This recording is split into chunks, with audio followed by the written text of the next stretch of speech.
Greetings to you all. Blessings and shalom. If you're a saint,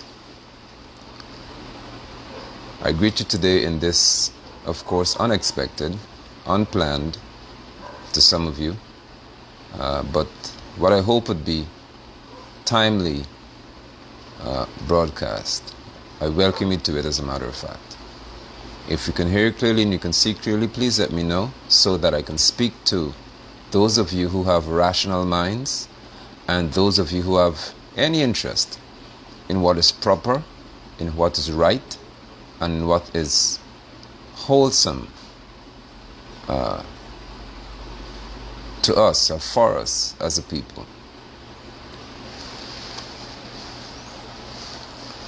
Shalom and blessings. Today is, for some, and I would reckon it's just a few people,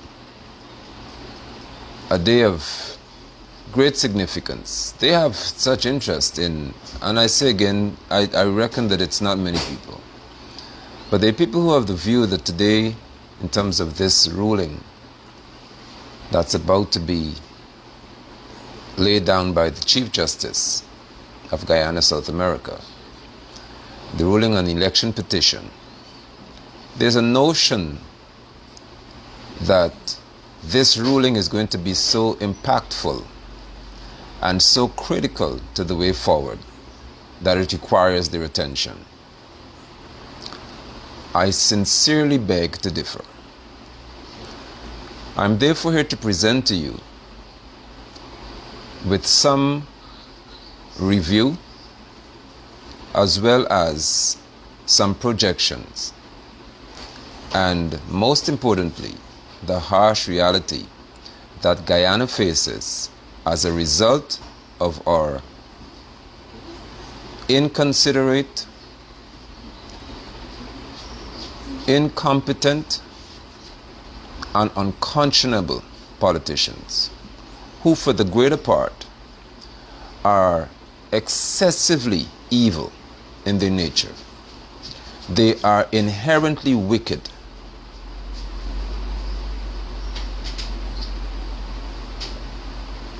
Had Guyana been fortunate to possess a different breed of politicians, you could have expected that this ruling would have mattered.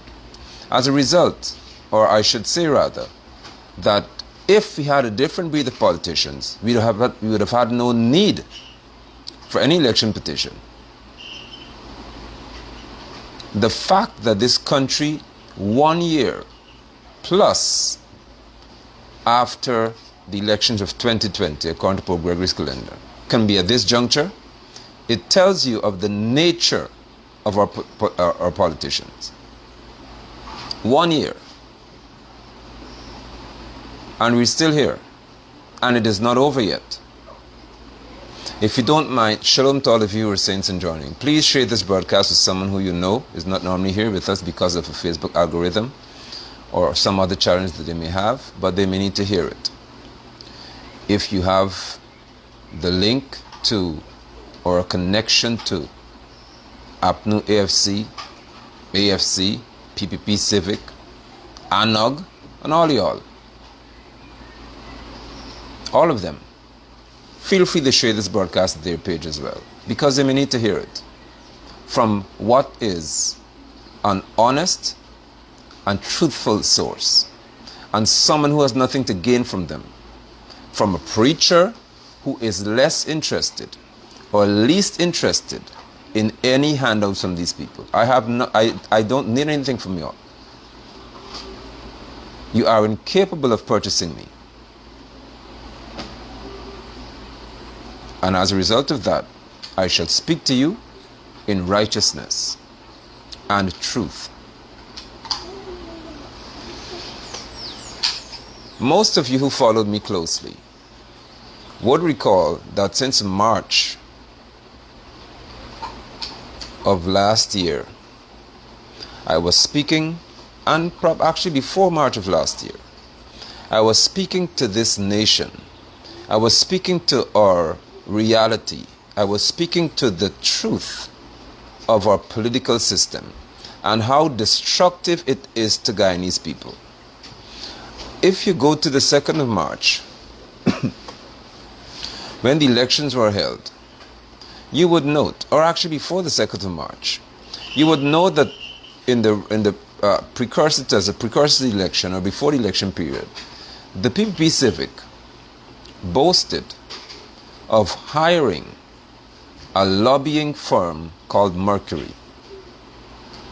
That is important for you to take note of.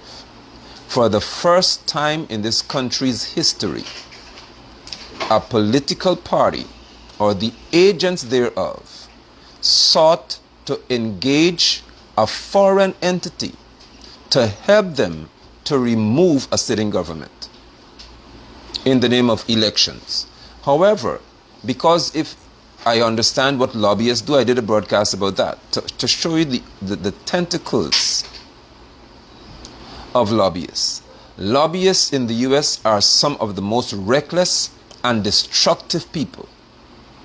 Their sole target is politicians. They go after lawmakers. They have to make promises to lawmakers on behalf of the person who hired them. And these lobbyists make deals so that both parties, the one who hires them and the politicians, can benefit. It's a symbiotic relationship they have. Both parties must benefit. For the first time in our nation's history, the PPP Civic went all the way to the USA, paid multiplied millions of dollars to engage a foreign entity called a lobbying firm to help them to win an election in Guyana. How are they going to succeed in doing that? Because the lobbying firm seated in the USA was going to engage the US politicians to have the PNC, APNU AFC, removed. That happened before March 2nd. That should have been an eye-opener for Guyanese. That should have been an alarm bell for Guyanese. That should have been extremely concerning to Guyanese people. But the APNU AFC, led by David Granger, was very casual about it because for him it's not a big deal. Apparently he understands clearly, or understood clearly, how lobbyists functioned, and he knew what the end would have been anyway. Jalil, it's so good to see you, my nephew. Shalom. But any Guyanese who is reasonable in their thinking and rational would understand that you as a people would have been in for a very painful journey as long as these lobbyists began to work. Because it was no longer about Guyana here. It was about the benefits to be had by US politicians. Hence, the likes of Mike Pompeo and Sarah Ann Lynch and other world leaders began to show their wicked, unjust, and morally deprived heads because they all have benefits to be had.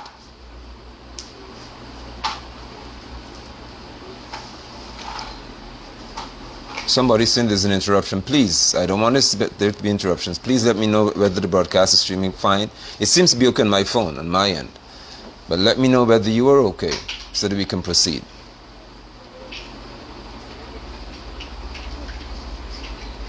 Is it okay? Okay. So please ask Petra to, maybe she has to leave the broadcast and return. No interruptions. Excellent. Thank you for the feedback.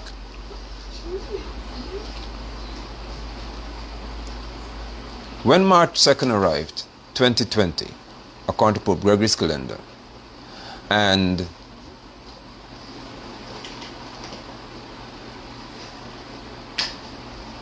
people went to vote, it was said, and that is how shallow many of you are, who claim to be intelligent people, but support these political parties.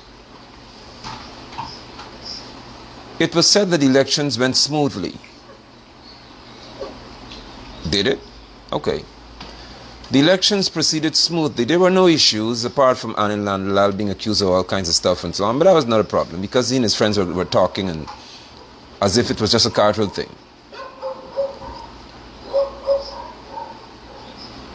But the people who said, Sarah Ann Lynch, Carter Center and others, who said the elections went smoothly, did not observe even 40% or 25% of the polling stations. They did not observe the entire process or processes in the polling stations. But they arrived at the conclusion that things went well. They pop here, they jump there, someone is outside there. And they arrived at a conclusion. Everything went well.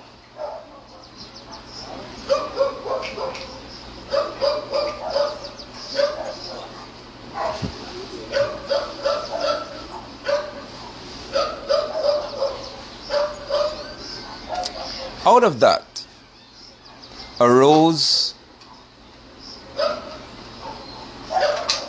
a notion. Senator, can you check the front, please? Out of that arose a notion that the observers, as they were called, their opinions would govern the way forward in the electoral process. Because they said that things went smoothly. And then came the counting. And Region 1 or District 1, 2, 3, look at the order. District 1, 2, 3, 5, 6, 7, 8, 9, 10. And I'm rehearsing this for a reason, so bear with me here. Everybody was fine with them, for the greater part. No problem. Then what both sides knew was that if you have District 4, which they call Region 4, the most populous region with the largest percentage of voters, if you win that, more than likely you win the elections. So we have District 1, 2, 3, 5, 6, 7, 8, 9, 10. No problem. But as long as you got to District 4, there arose huge issues. This is where you need to pay careful attention. There arose a departure from what was systematic, what was procedural. In other words, according to the Representation of the People Act, there were certain orders to be followed, certain steps to be taken in ascertaining the number of votes. When you got to District 4, suddenly, persons realized that you no longer have to abide by these procedures written in law and written in the guidelines of the Guyana Elections Commission. No! When it came to the region, that everyone knew whoever would have won that by a particular margin would have won the elections. Suddenly, people discovered, election officials discovered, commissioners of the Guyana Elections Commission discovered, including the chairman, that you don't have to follow procedures anymore. You can just run along and fight as if you're in the market square. That is what our nation came to. Because of one district, because of one region, who everybody knew that if you win this region right here, by a certain number of votes, you will win the election hands down. So, if I'm to speak to you mathematically, for 90%, 9 out of 10 regions, people didn't have an issue with procedures. For 90% of the electoral processes, the commissioners the participants in the parties in elections, the observers had no problem with abiding by the rules or the laws that govern election. No issue whatsoever. No problem. Everybody was okay following the guidelines for 90% of the process. But when it came to one region, the 10%, that was the determining factor, people began to exit the train called procedures. They began to jump off of the ship, abandoned ship of Repetition with People Act. And let's just get into doing it my way. And let's get into accusations. Let's get into arguments. Let's get into vitriol. Let's get into throwing slander and nasty remarks at each other. And let us just fight. That is what your country came to. And some of you PPPites and APNU-FC people in that era had an issue with my saying that you are wicked and disrespectful to the law.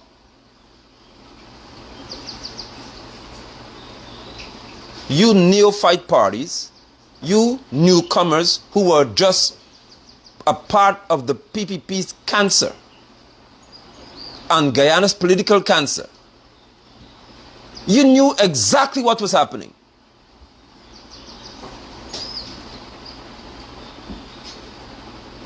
And you sat there and became willing participants in the erosion of law and order. How do I know you're a participant? Because now I saw many of you being appointed to boards and committees and serving in advisory capacities to this government that you were against before elections were had. I don't forget you all. And I told you before elections even occurred that I don't respect any one of you. You are all the same. One of your agents from ANOG would have called me and I told him to his face on a phone, or I told him on a phone conversation, you are no different from any political party in this country. You are equally wicked.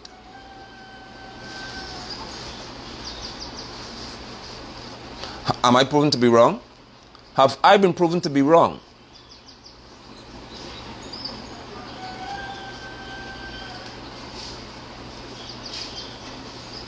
How can you have 90% of a process being completed with no issue, following certain steps that when you get to the 1%, the 10% that you know can determine the outcome and the governance of this country, you certainly want to fight? How can you tell me that that is acceptable? And there's nothing amiss here. There's nothing afoot in terms of some unscrupulous and undermining activity.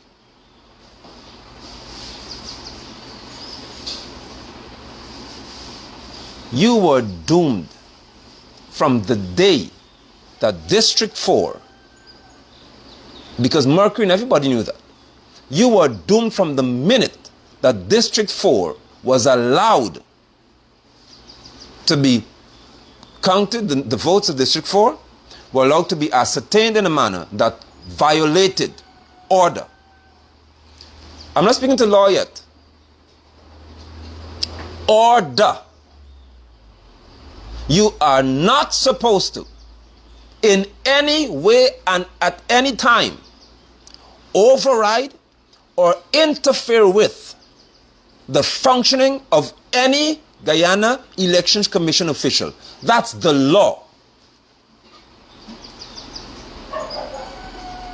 That is the law. We have a person sitting as president or whoever they are in political offices in this country who violated that law. In our faces. We have ministers in government now who in our faces, the whole world saw, violated, disrespected, broke the law regarding elections in Guyana. And it was fine because we were fighting for democracy according to Sarah Ann Lynch.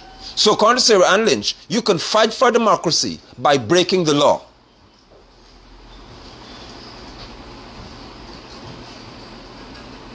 I have time. And I'll take my time with you all this morning because this ruling that you're about to see today in the court is an absolute waste of time. It's a joke because the circus has recommenced. It has no bearing on Guyana's political climate. It is a circus, or a part of the circus. The entry is the gateway to the circus. We reopen for another cycle.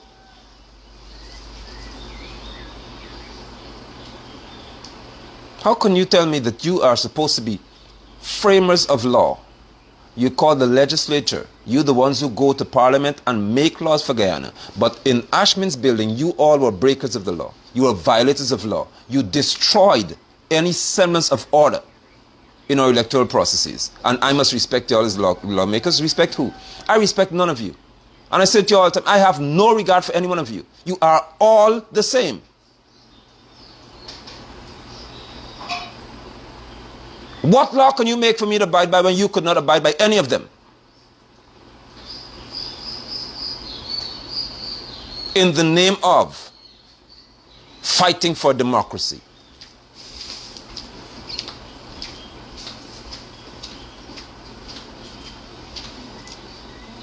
You decimated any semblance of order in the Region 4 or the District 4 Command Center for GCOM. You decimated any semblance of decency. The whole world saw how vile and how criminal your minds were, because you were prepared to go to every length to gain power and not to lose it, because both of you did the same thing.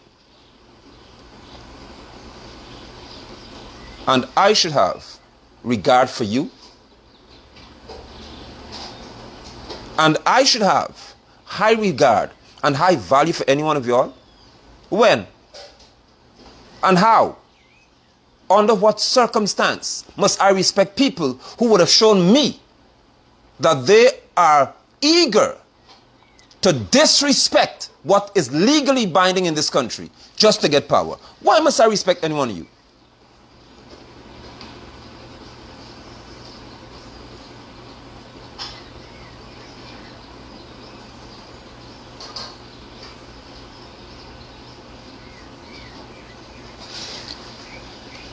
In the midst of all of this, stood or sat a president, David Granger, a president, a brigadier, retired I think he was, or is, a president with a military background, sitting in the seat of authority in this country, the highest seat of authority. In the midst of all of this is a brigadier who sat and beheld the crumbling, the dismantling, the destruction of law and order in this country. And he sat through it. If I can recall, his favorite response was, I'm prepared to abide by whatever GCOM says. I'm prepared to accept whatever GCOM says. I'm prepared to abide by. Now people were going beyond the ambit of law. People were operating beyond, at that time, anything called order. And according to the law of Guyana, no one is permitted to interfere with or interrupt the functioning of a GCOM official, which included Mingo. That is the law. According to law, you have no authority to interrupt or interfere with the functioning of a GCOM official. You are asking for trouble. You're supposed to be arrested.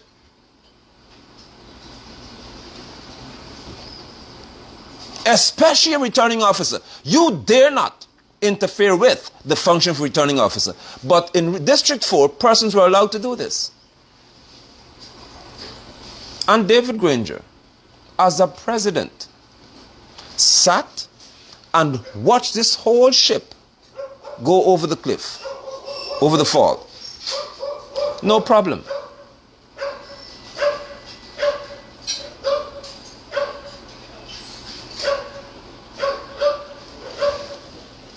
Louder than Granger was the likes of Sarah Ann Lynch, Lillian Chatterjee, the Canadian High Commissioner, then, Gregory Quinn, and Perez or Pedro, his name is, from the EU. High Commission. These people were speaking much more than the president, especially Lynch. I swore that Lynch was president of Guyana because she was calling all of the shots.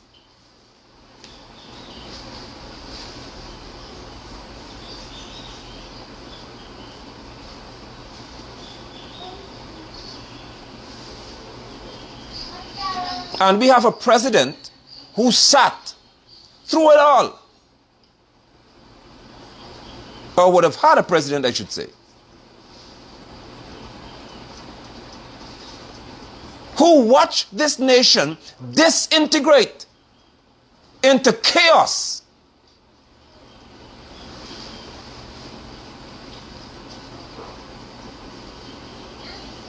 Somebody said they have no sound. Please let me know, because you need to hear me today, please. You may need to exit the broadcast and return. So, when all of this was transpiring, and David Granger was quiet,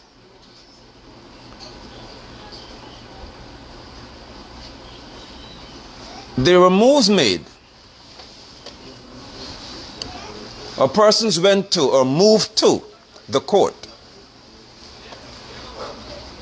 That's the first step. The PPP made the first move to the court of law, seeking the Chief Justice, seeking the intervention of the Chief Justice, because they needed to have recourse or redress, since Mingo, according to them, was not doing what he should have done. So they went to court.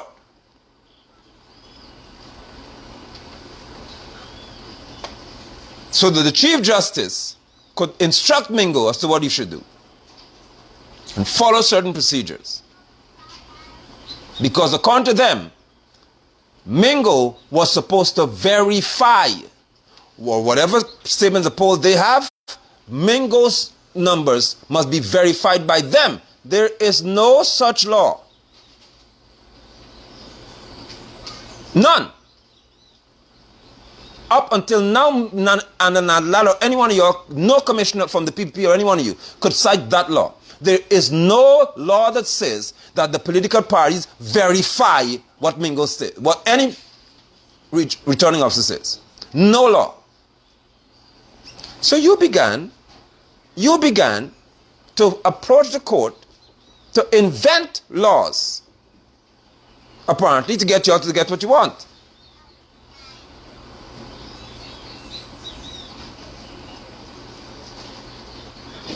In case you do not know, the returning officers of Guyana Election Commission, they answer to the Chief Election Commissioner and the commissioners.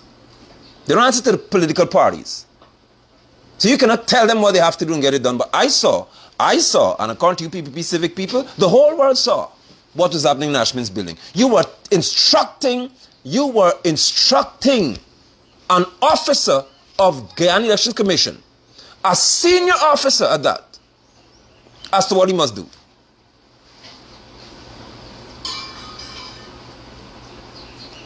You haven't missed much, Shonil. Welcome. Thank you for joining. What did the judge say? Okay, let it be where the people have a chance to see what you're saying. But you instruct them. You cannot instruct Mingo to verify anything. Mingo doesn't have to answer to you all. She said, go back and get the process done. Now you know what happened. Mingo didn't follow what was said. Out of all of that, because I'm going to summarize this, out of all of that stemmed the greatest period of chaos in Guyana's political history. Chaos.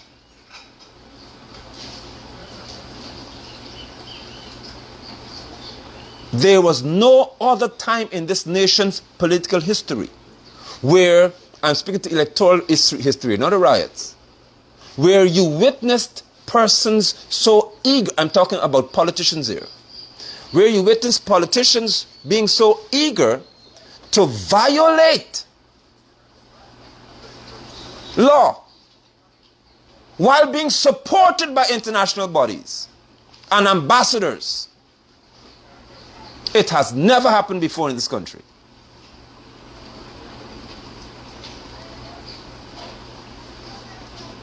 Now this part I would like for you to pay careful attention to. Once Mingo, remember I told you we had region 1, 2, 3, districts 5, 6, 7, 8, 9, and 10, no issues. 90% of the process had no problem. When you got to the 10%, which is district 4, there was a problem. Please hear me carefully, fellow Guyanese, if you are or wherever you are in the world. Hear me carefully, please.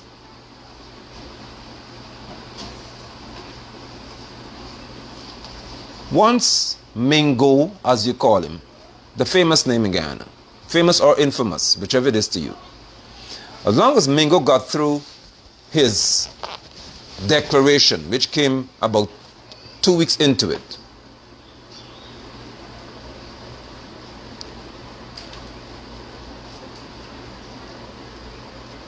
I kid you not, yet again, and I'm speaking to what occurred, yet again, the People's Progressive Parties, their agents and their commissioners, behaved as though there was no law that governed the next step. There is no law in the Representation of the People Act that states that when the 10 returning officers are finished with a declaration, the results of the elections are considered to be verified, to be true, accurate, and precise, and that determines the outcome. There is no such law. There is no law that states, I repeat, that once the 10 returning officers would have announced the results that they have, which would be the declarations they make, there is no law that states that determines the end or declares the end of the process. Nothing in law speaks to that.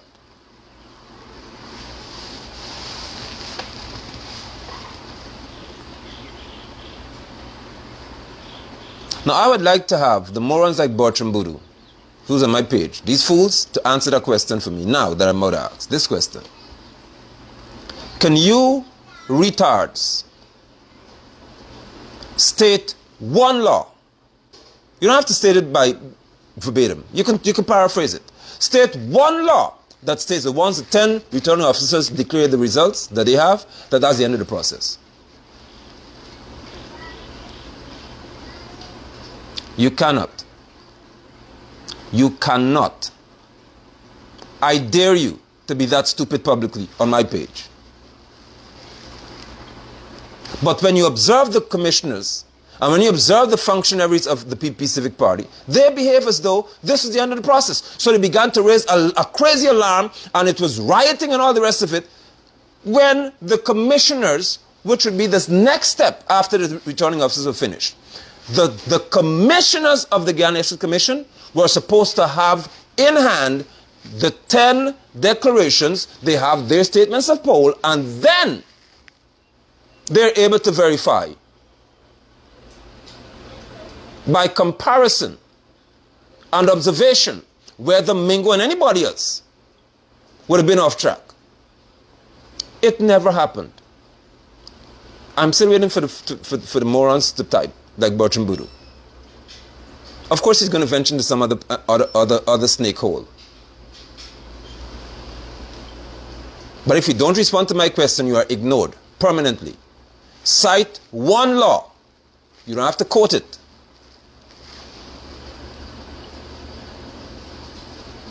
That states that when the 10 returning officers declare their results, that's the end of the election process.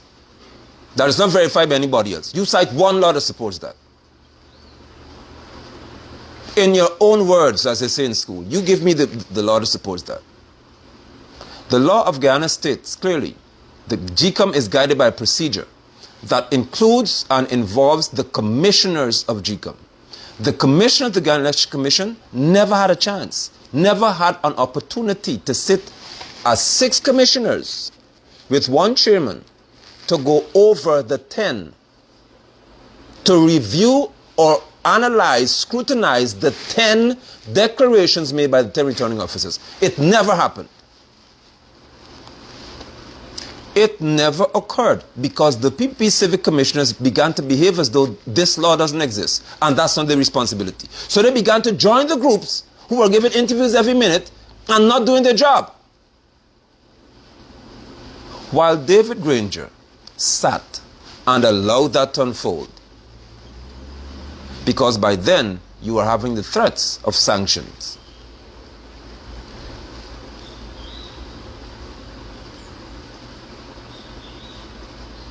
David Granger, in his gentleman-like, irresponsible behavior, went to Lamaha and Camp Street and told people that after Mingo made the declaration, tomorrow or whenever he'd be sworn in, he too acted as if the law was supposed to meet.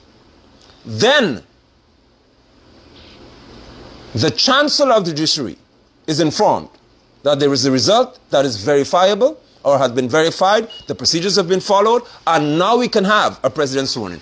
Granger said, without that happening, tomorrow or whenever, Monday, he'll be sworn in. And the blow began to blow because he's disrespectful to the law as well. That was my broadcast interrupted. I hope that you're back.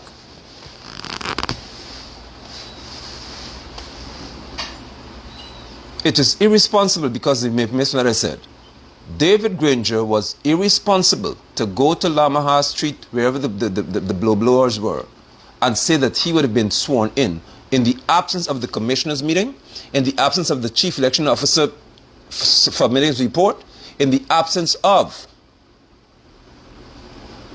the Chancellor of the Judiciary citing cause for the president to be sworn in. None of that happened, but Granger said he'd be sworn in after Mingo said what he had to say.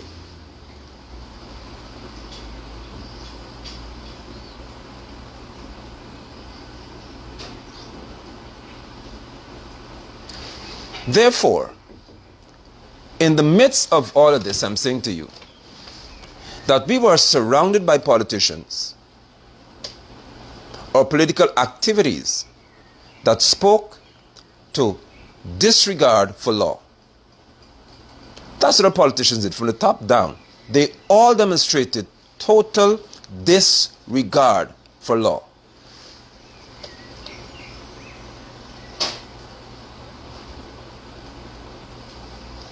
They didn't have any respect for it.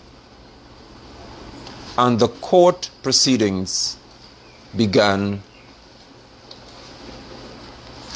to multiply. But an important one was what I'm about to speak to, because the Chief Justice will speak to that today. And this to me the crux of the matter. Under pressure or in the absence of being advised, David Granger, I think it was in Diamond Magistrate Court they were, entered into what is called an undertaking, which included the chairman, and I hope I'm not mistaken, and I think it was Barrett Jagdeo being the head of the opposition, leader of the opposition, along with the Chief Justice being the one who's presiding. And they entered into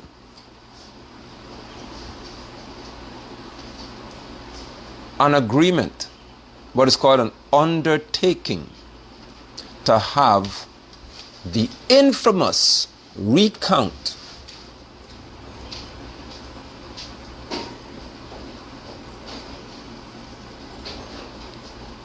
Now, I will segue here, because Ramona Sagar, I don't know if it's a fake account, but I'll address this moron just for a minute, who spoke to people taking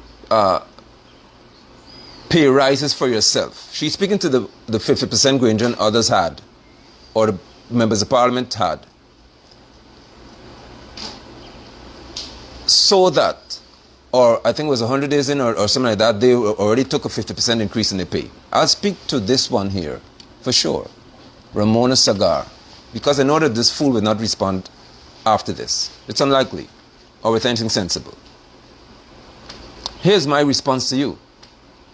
The PPP Civic said that it was unjust, it was unconscionable, and Granger and the others just wanted a lot of money. So they went in and increased the salaries for cabinet ministers and all that, including the PPP Civic, because the opposition got increase in salaries too. And the 50% increase, everybody enjoyed it. Here's my question to you, Ramona Sagar. Since the PPP got back into power, did they reverse it? Let me see how much of a dog you are. Since the PPP got into power, did they reverse that wicked, unjust, evil act of the 50% increase in salary for ministers in government? Answer that. I dare you to be a fool and answer it. Since the PPP Civic said it was so terrible, and it was terrible, it was disrespectful to me and others, to know that within 100 days Granger could have increased people's salary by 50% or Jordan, whoever did it. Fine. Now I'm asking you, since such a bad thing, did the PPP Civic reverse that now that they're in power? Let us see how honest they are, because if it was unjust, and if it was so terrible, I would like to think that they would have reversed it the first day in office. Let me hear you say they did it, please. Let me read that you say they did that. I would not like to think that the people who criticized Granger for taking his ministers and giving them 50% increase in salary within 100 days in government, I would not like to think the people who exposed that will receive the same thing and benefit today.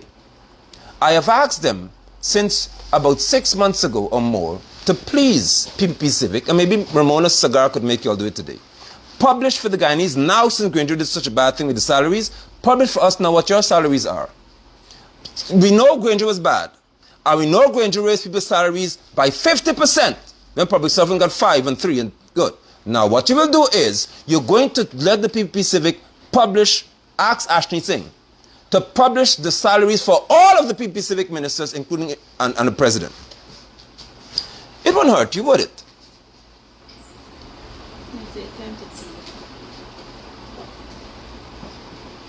That's how stupid you are. And that's how much of a donkey you people are. I continue. David Granger entered into what was called this agreement, this undertaking in court, to have the ballots recounted. On the back of what? On what grounds can a president, according to law in Guyana, on what ground can a president in Guyana agree to do something that the law does not facilitate? Remember, there were 10 declarations made by 10 returning officers. The commission never met. Instead of Granger insisting that the commissioners will meet, the commissioners will use their statements of poll, and the commission said thereafter rule on Mingo's and everybody else's numbers. Granger agreed to enter into a process that there was no legal support for. This is where I want to remind you of my statements that were repeatedly made. I said that the worst thing that could happen is this. Because there was no law, and the Chief Justice knows there was no law to support that. This is what will happen. They will have to, at GCOM's level, invent laws. Did I not say that to you? That they will have to invent laws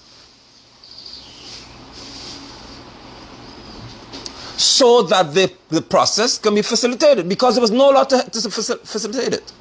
There was no law to facilitate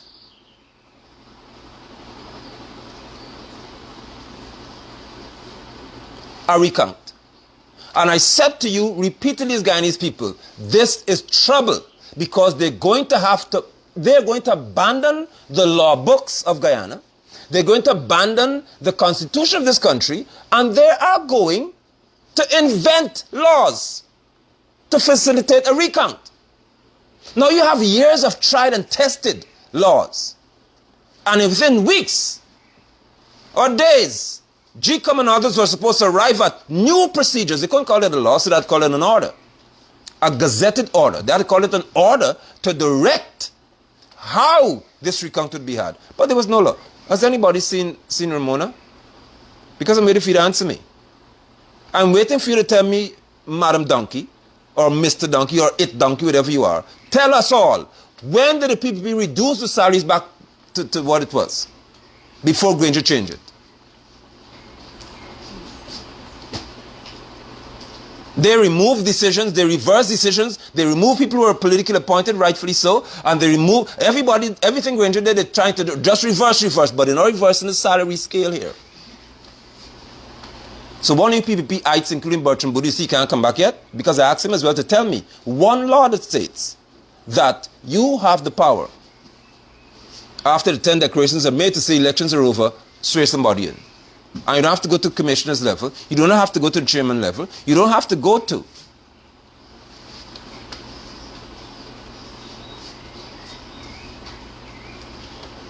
You don't have to go to the chancellor's level. No, the 10 declarations from the returning officers, that's enough. I want you to give me the law to say that.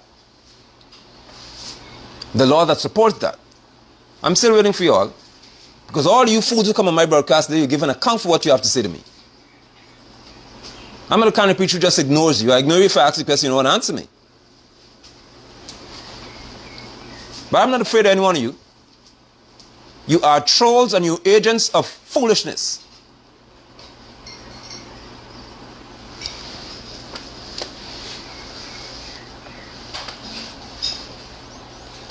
Now, Madam Sagar, Mr. Sagar, or whatever you are, you shall tell us, when did the PP reverse the decision to pay what Granger did to the members of parliament, and to you opposition leaders, members of parliament too, you got your increase. So tell us when it was reversed, since it was such a bad thing, and you don't want to take taxpayers' money to that extent. So tell us when it was reversed. I'll wait. Now, once Granger entered into this agreement called a recount, the chairman of GCOM, who should know procedures, agreed to the same thing, knowing that there was no legal framework for it to be done under. Here is what the PPP said. This is the law they give you from the Constitution. That GCOM has the responsibility to ensure that all obstacles are removed in order for the election process, the whole process, to be transparent, to be fair, and to be seen as just. That's the law. So, and people began to share this. Jonas and others began to write letters, and they became gurus in the law to say, listen here, we have a law to support the recount. The law is that GCOM must do whatever it takes. Okay. And I was horrified to see that persons who I thought were legally strong in terms of their minds in Guyana jumping on this ship and agreeing with this foolishness. That statement in law doesn't mean that GCOM could just go inventing something in the mid-process. What that law means is that there are procedures to be followed. If you're following the procedures, then it is likely you're not going to encounter certain issues. What is the procedure? You have the right, PPP Civic or APNU, to file a petition once the process is finished. That's the law.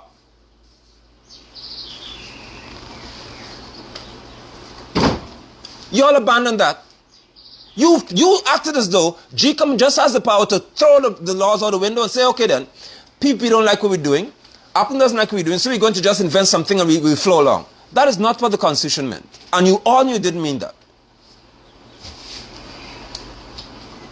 But you danced to a song that suited your intentions.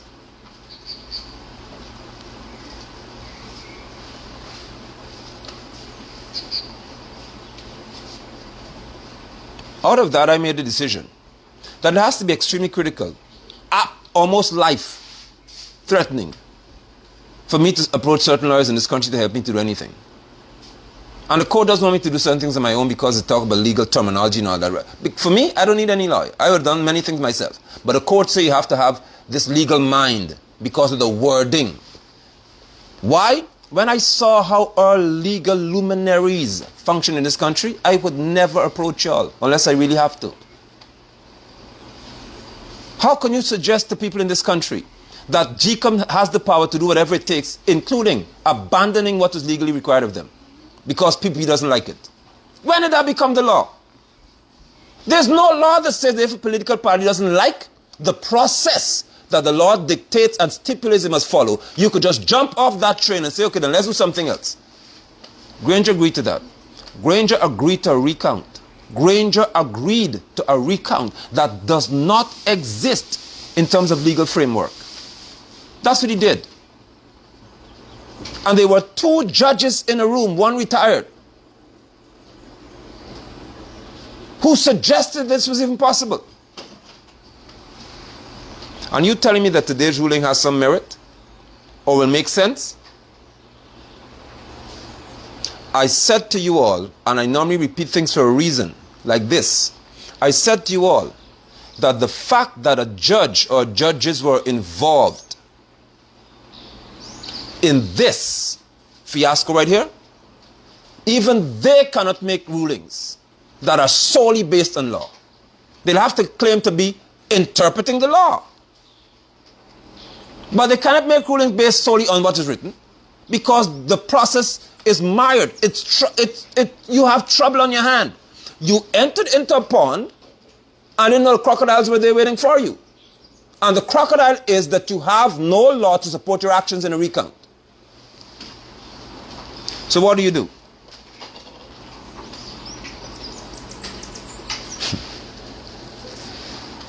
They decided that they're going to be,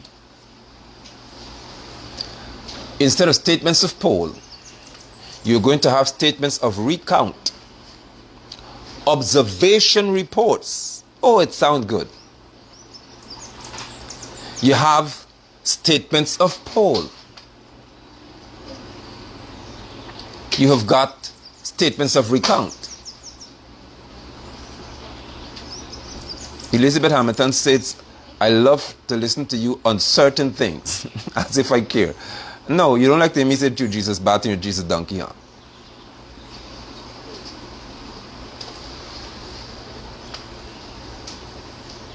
Your opinion is actually irrelevant to what I have to say, and it's actually inconsequential. So I don't care about your opinion or your compliment.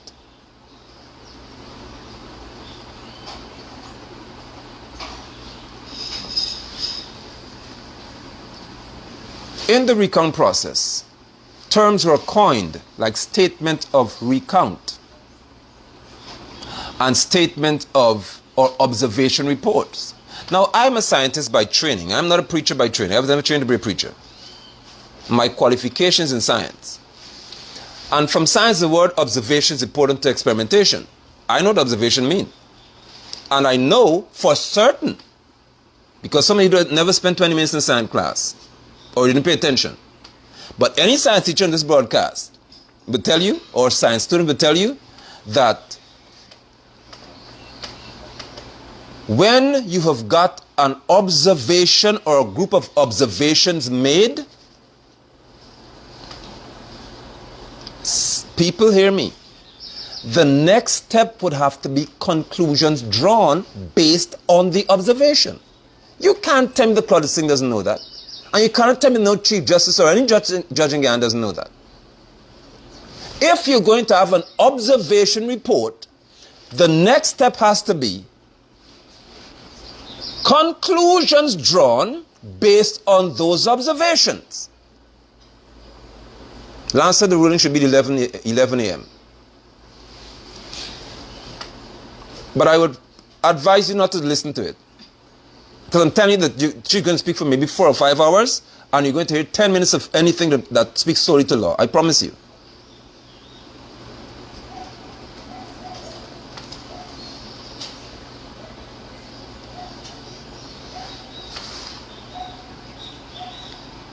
If Guyanese, even if you're not Guyanese, I'm asking you a simple question here, scientific question.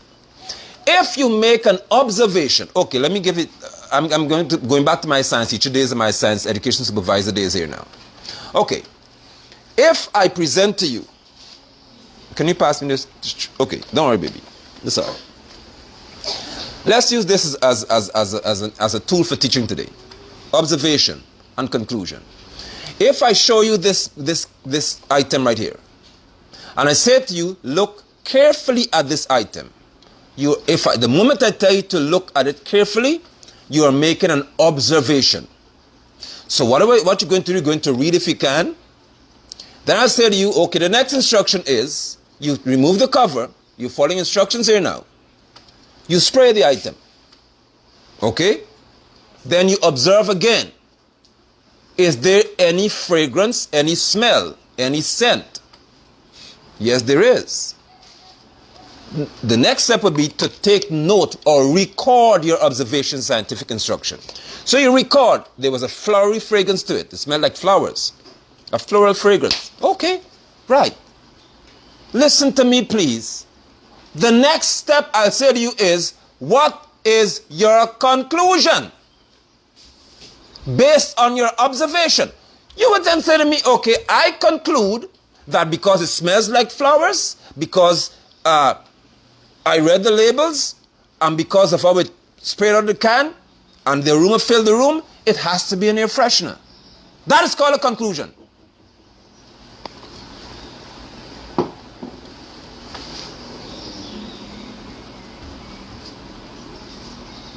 It's a conclusion based on what?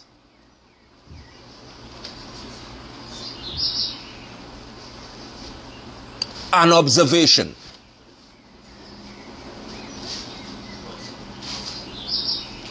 Okay. Claudette Singh was a retired Chief Justice, or retired judge. We have an acting Chief Justice. We have a president who's supposed to be a learned man. Bharat Jagdeo has his degree in economics.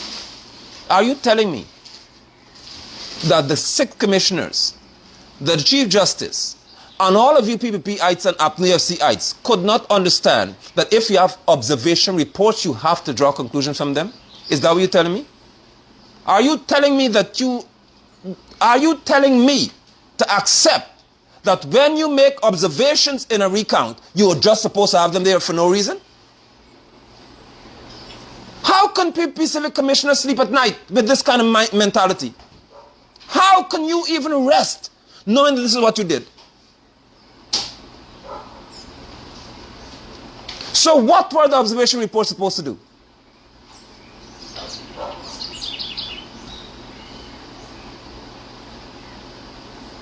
People are now before the court, in essence suggesting that the Chief Justice should disregard even approaching these observation reports. Just quash the case. Just strike it off the book. Get it off. And say, get out of the courtroom. You're wasting my time. PPP is in power. Leave them there. People have the nerve to suggest that observation reports should now be brought to the fore and have place in the court of law. That's the country we're living in. That's the country in which we found ourselves, where politicians have no issue, no problem, no issue whatsoever with suggesting that observation reports or reports on what was observed from the ballot boxes, they should not be considered as worthy of investigation and consideration in election petition. That's the country we're living in.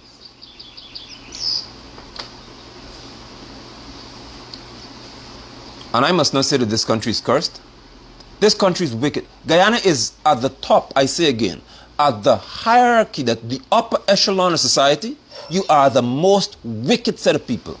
The upper tier of politicians, you are evil. You are inevitably wicked, inadvertently wicked. You can't help yourself.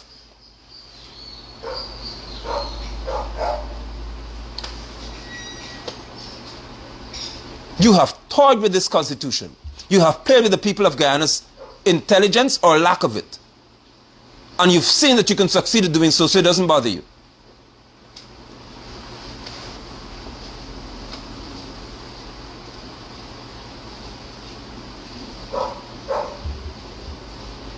What you need to ask yourself, APNU-FC people, is why would you have an issue?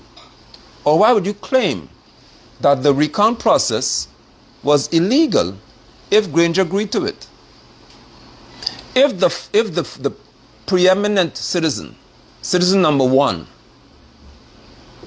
the president then, David Granger, agreed to something, how can you now say it's illegal? Was he not your leader? Look at the kind of mind that was leading your country.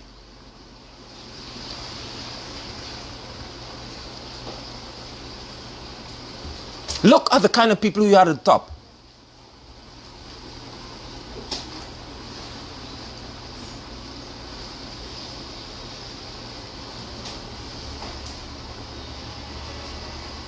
How can you now say that the recount was illegal when Granger agreed to do it? How can you tell me that Order 60 is illegal when Granger agreed to it? How?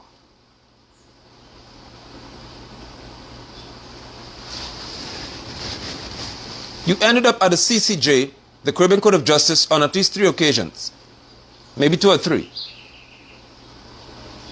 In the end, I would like to think because you ran out of money, it came down to recount, election petition, file a petition. Hello, that is what the Representation of the People Act stipulates in the first place. All of you politicians, or every last one of you, and commissioners of GCOM, you are all the same.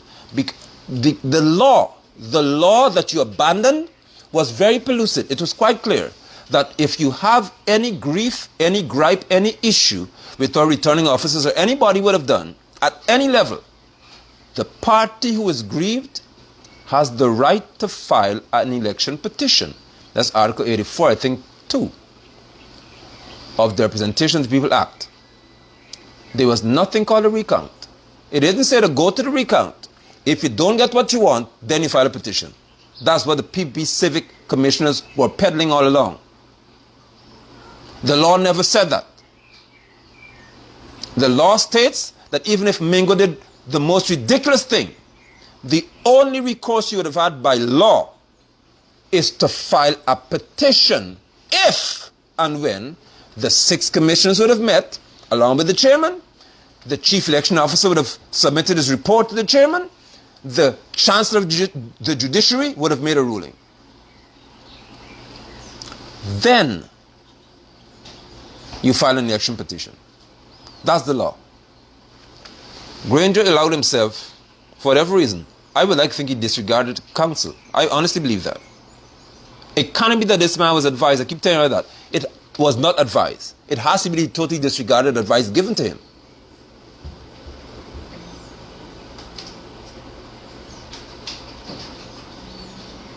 What transpired after 5 months of waiting is that Granger one Sunday morning, I think it was, unceremoniously decided, hey, I had enough of this.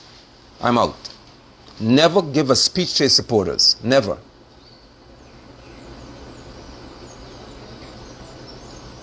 Out. Gone. Then decided to go to file a petition. In the petition, what's the focus? Order 60. Order 60 of the order for this recount is now the focus of the Chief Justice.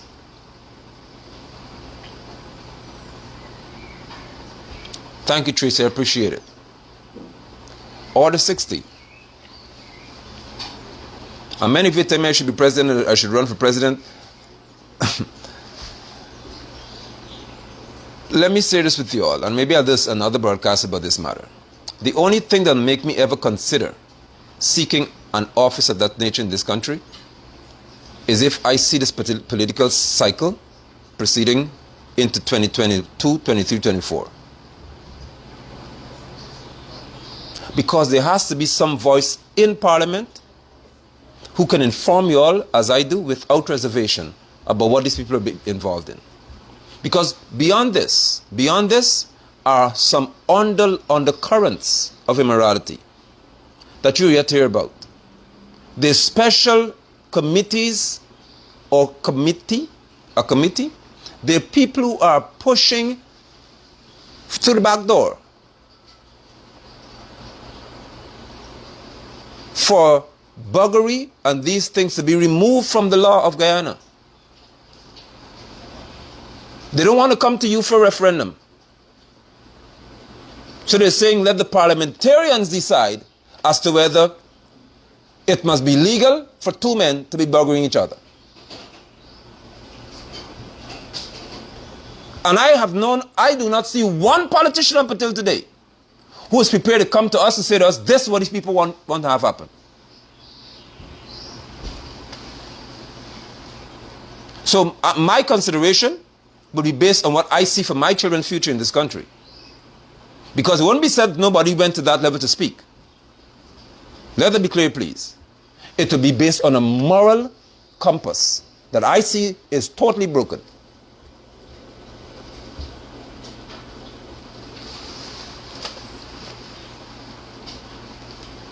And I do appreciate some of your sentiments as to what, or your hope for me to engage in certain levels. And it will be more for me just secular. It won't be no apostle and apostolic authority and all kind of nonsense. It won't be that for me. It will be my serving people in the capacity of an agent of theirs who is unprepared to be silent while my children's future is being jeopardized in terms of the moral compasses in this nation.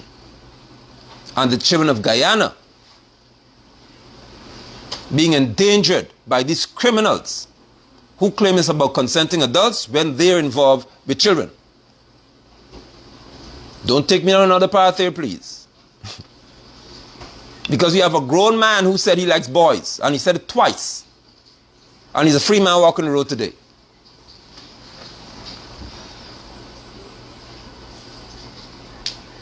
We can't be about consenting adults and say like boys.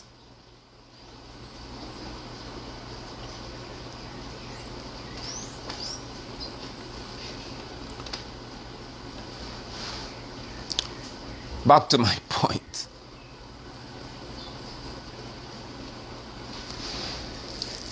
Order 60. Order 60 of the gazetted order is now the focus.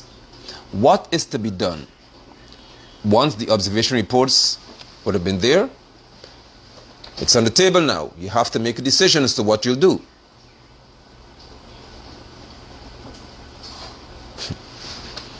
A judge who agreed for this procedure called a recount to be entered into is now going to say whether Order 60 is constitutional or unconstitutional. So was there no legal vetting of this order before they entered into recount? So all these Guyanese who are so eager, so crazy about voting and the rest of it, and your life depends on voting, you don't realize that persons engage in a process called a recount without having what apparently was no legal or proper legal guidance. Because how are you now going to court for a judge to say whether Order 60 is legal or illegal, lawful or unlawful, constitutional or unconstitutional? How you have all these months go by and you're now talking about whether Order 60 that you followed or should have followed is constitutional?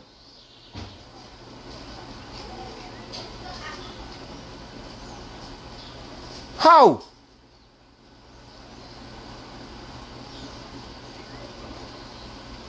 How can you engage in a process? I'm talking to you APNI FC people here as well. How can you go deep into this process? You jump into a recount, appoint people and all that. And now at this stage,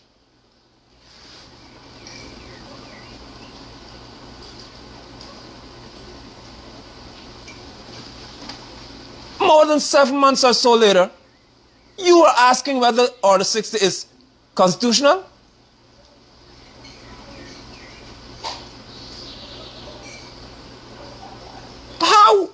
How do you people wrap your mind around these things? These are things that I'm confounded by. I cannot comprehend that we have persons who are paid millions of dollars sitting in public offices, driving vehicles worth $50, $60 million sometimes, or $30 million, tax-free.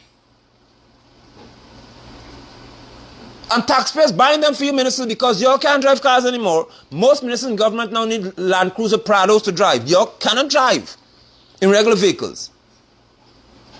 Even if your job is just to go around the city every day and go to your office and go back home, you don't want to be driven in an ordinary vehicle. You want a Land Cruiser Prado that taxpayers must pay for.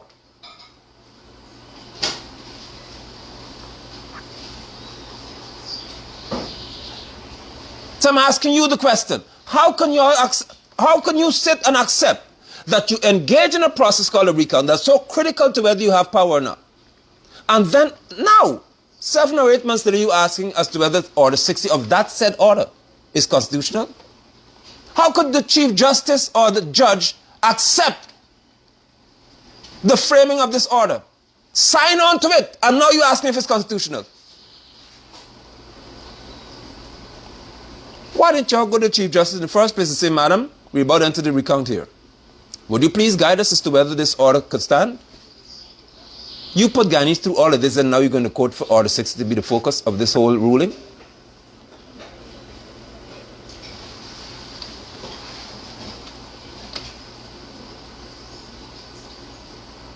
And do you expect someone who agreed to a process to be engaged in to now turn against the same process?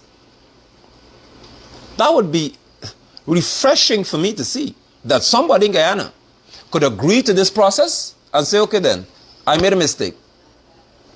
The recount, Order 60, is unconstitutional. Shalom Roberta, good to see you, my sister. I would love to, this is going to be a breath of fresh air for me to see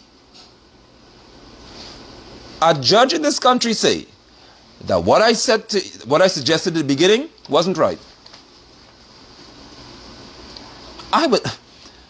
You cannot imagine the euphoria, the joy that I would feel to see that we still have a mind of that nature in this country. But I would like to think that I'd be very, very disappointed.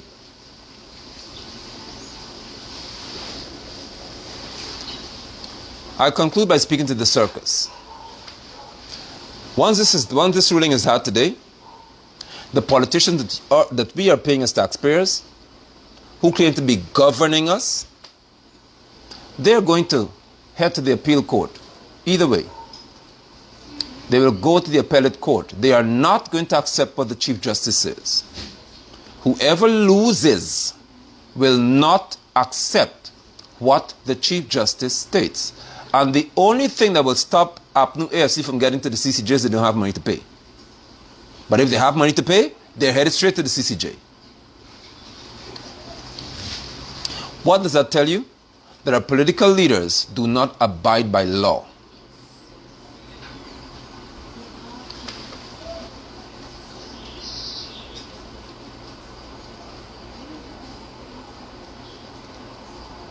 But let me help you if you don't realize what I'm telling you. Did the CCJ not say that Claudette Singh and all you G-comers who framed this order, you couldn't arrive at Order 60? Constitutionally speaking? Somebody type and tell me if that wasn't that said?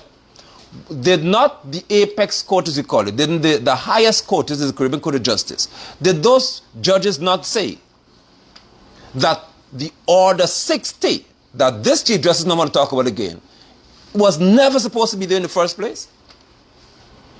Answer me. Or did somebody write another Order 60? Did somebody arrive at another Order 60? Because I thought that the CCJ already spoke to Order 60. So did somebody arrive at a new Order 60 now? And if we're going to follow jurisprudence, it means that whatever the CCJ would have said, this Chief Justice is supposed to cite it and repeat it. Do you expect that to happen?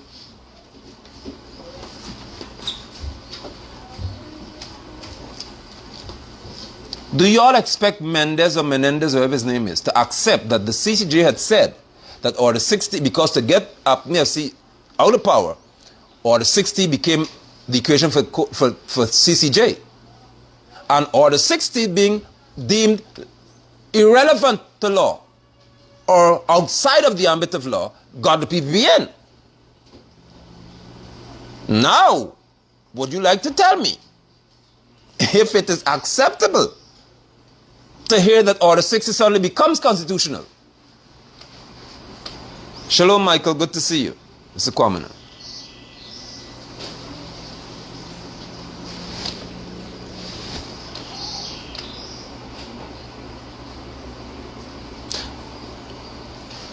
Today in the 2, 3 or 4 or 5 hour, maybe 6, 7, 8, 9, 10 hour presentation, all I want to hear the Chief Justice say is whether the CCJ was wrong. And that'll just take about 10 seconds for me to hear. That's all I want to hear. If it's a 1 hour, 2 hours, 3 hours, 5 hours, 10 hours, which to me doesn't take that much time because it's simple. If the court of highest order would have already said that Order 60 cannot in any way, should not have even been considered. Because nothing can be superior to your constitution. I am not a lawyer, as you like to say. I am not a legal luminary, as you like to say. I know nothing about law. But I have 2 ears and a brain. So if you suggest that my 2 years of studying law under Peter Britton and Mr. Bishop are worthless, no problem. Fine.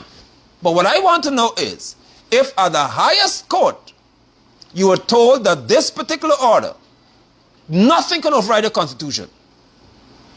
So anything that seeks to injure the Constitution has to be thrown out. When you come down to a lower court, can the lower court now say that that order stands? That's all I want to hear the Chief Justice say today.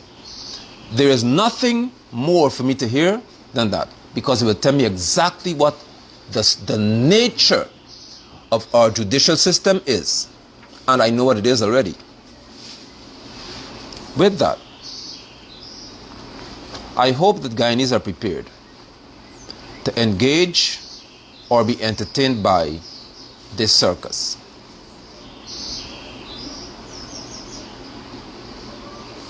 What is worse? What is worse is that no political mind in this country, none of you, would be respectful to what the court says, because you don't respect the law. If you have no respect for the law, the court of law is irrelevant. And that is the essence of the mind of our politicians. They do not respect the law. They use the law. They don't respect it. They do not respect the courts of law. They use the courts of law to get what they want. And as long as the court tells you what you want, then it's a fight. And they allow their supporters to disrespect the court. Dwayne said, can I open an adult school? I surely should think about that, Dwayne. I really appreciate your question. My brothers and my sisters, my countrymen and women, I hope, sincerely do, that your hopes in the judicial system is not too high. Are not too high. Please, for the sake of, if you have high blood pressure and these things, do not listen to this matter today with any understanding. Listen for entertainment. Go on a live broadcast and just read comments. But I'm telling you, for your blood pressure's sake, for your blood vessel's sake, if you have a bad heart, for your heart's sake, do not listen to this ruling with any expectation of having clarity and closure.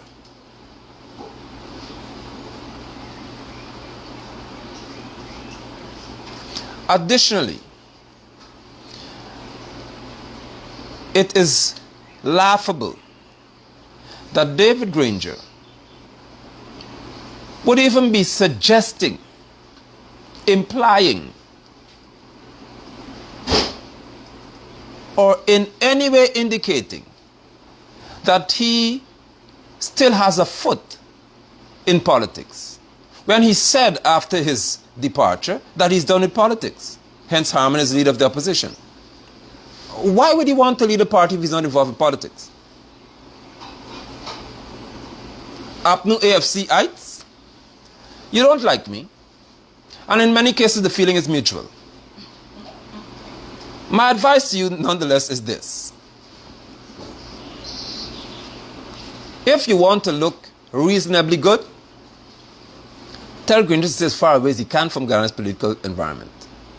If ever you have to have another flash election held, tell Granger to stay as far away as possible from politics or your party. Let him go, give him a 6-month vacation. Send him to the Maldives somewhere, far. Don't let him come close to your campaigns. Because the PPP is going to beat the life out of you all.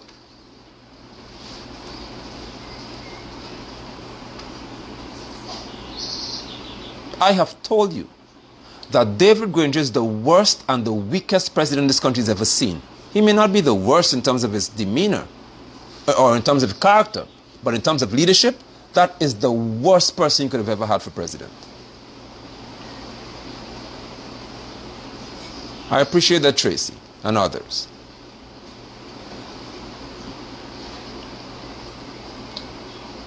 I have never encountered, even in my travels abroad, I have never encountered a politician, more so president, as weak as Granger.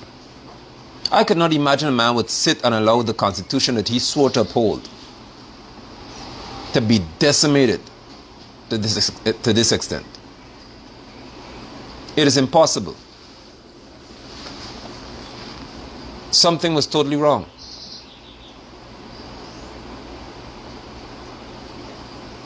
With that, I bid you all shalom, and I thank you for your time. My hope is that you're able to endure the hours of whatever is going to be read, and that you're going to see at the end of it all that you've had a free entrance into the circus, because it shall continue. There is no end to this unless these two political parties no longer have authority in this country.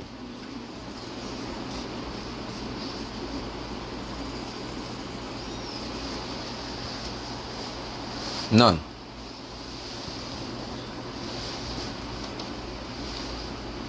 That's the truth. A president cannot be weak. A president has to be the strongest mind in a nation.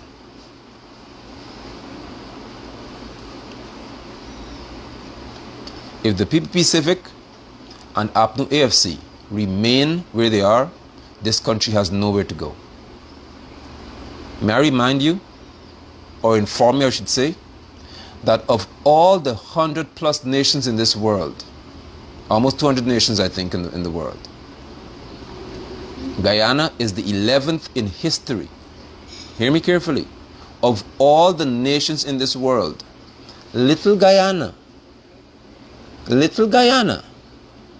is the 11th nation that will be producing 1 million barrels of oil per day, with a population that's less than 750,000 people. Can you imagine the kind of wealth that we have sitting in our laps? How many of you, I ask you again, have seen any benefit from the oil money that's in New York City? How many of you? I appreciate that, my father. Thank you so much. How many of you Guyanese can say to me that you have enjoyed $1?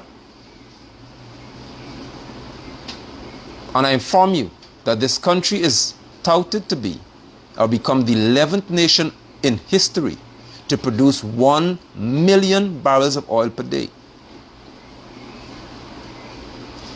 With the hundreds of millions sitting in the New York, in the U.S. Federal Reserve, are we receiving any benefit from it?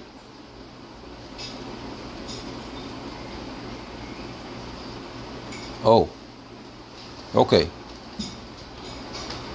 Because this one said it would not agree to any discussion because the PPP Civic is a de facto government and you are illegitimate and all kinds of foolishness. And then people say, I'm not going to talk to you unless you say that I'm legitimate. And that is what we have in our country. Billions, hundreds of billions of Guyana dollars sitting in a bank that we can't touch because APNU AFC and PPP Civic are on the playground. And you took my marble, so I'm not playing with you to give back my marble.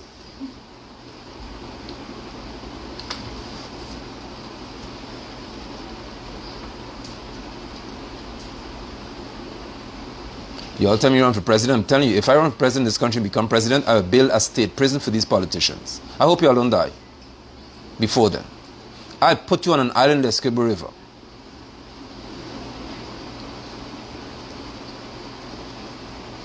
And I'll ensure that there are no judges in the system who will have the ability to do what these are doing right now.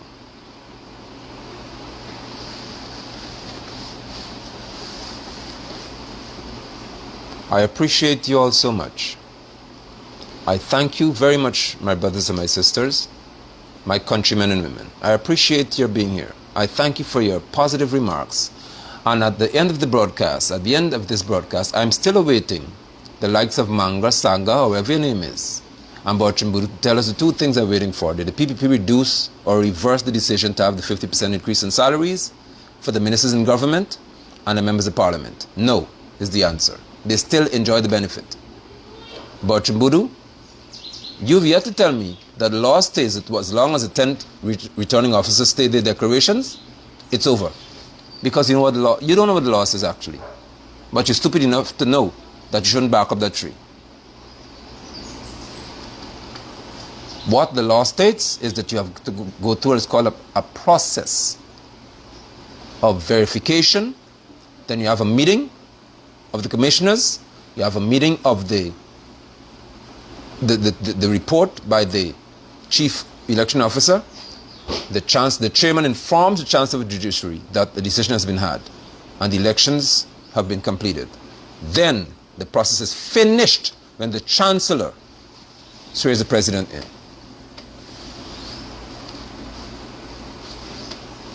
Goodbye. Welcome to the circus.